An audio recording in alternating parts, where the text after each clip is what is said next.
একসময় চা চাষের জন্য বিখ্যাত ছিল জর্জিয়া, কিন্তু বর্তমানে এখানে চা চাষের এই শিল্প হারিয়ে যাবার পথে।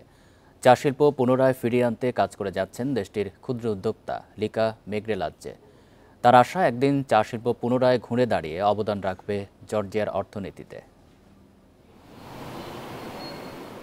পশ্চিম জর্জিয়ার অঞ্চল গুরিয়ার বাসিন্দা লিকা মেগ্রেলাজ্জে। যখন তিনি ছোট ছিলেন তখন চা চাষকে ঘিরেই গুরিয়ার মানুষের জীবন আবর্তিত হতো। লিকার মা সোভিয়েত ইউনিয়নের institute of tea and subtropical ক্রপসে বিজ্ঞানী হিসেবে কয়েক দশক কাজ করেছেন।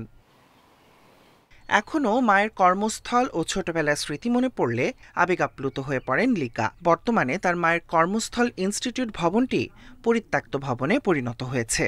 ভবনটির করিডরের চারপাশে পুরনো কাগজপত্র ছড়িয়ে ছিটিয়ে রয়েছে এবং ভবনটির দেয়ালগুলো ধসে পড়ছে। ভবনটির বাইরে একটি সোভিয়েত আমলের লেনিনের মূর্তিও অযত্নে অবহেলায় পড়ে রয়েছে।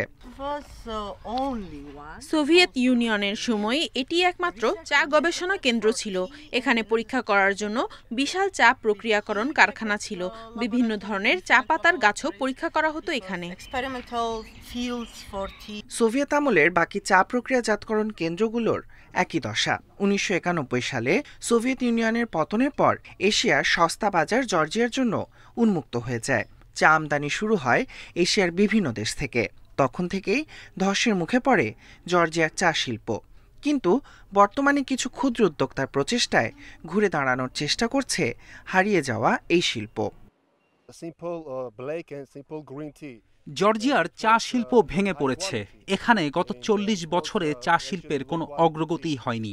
আমরা এখন আমাদের হারিয়ে যাওয়া শিল্প পুনরুদ্ধারের চেষ্টা চালাচ্ছি। নতুন চা বাগান গড়ে তোলা হচ্ছে, এছাড়াও নতুন স্বাদের চা পাতা বানানোর চেষ্টা চালানো হচ্ছে। বিংশ শতাব্দীর শুরুর দিকে সোভিয়েত কর্তৃপক্ষের আমন্ত্রণে একজন চীনা বিশেষজ্ঞ জর্জিয়ায় প্রথম চা চাষে প্রবর্তন করেন।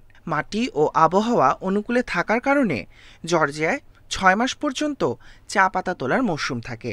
চা শিল্প পুনরায় বিকশিত হয়ে দেশটির অর্থনীতিতে অবদান রাখবে এমনটাই প্রত্যাশা স্থানীয়দের। Tahmid Abrar, independent news.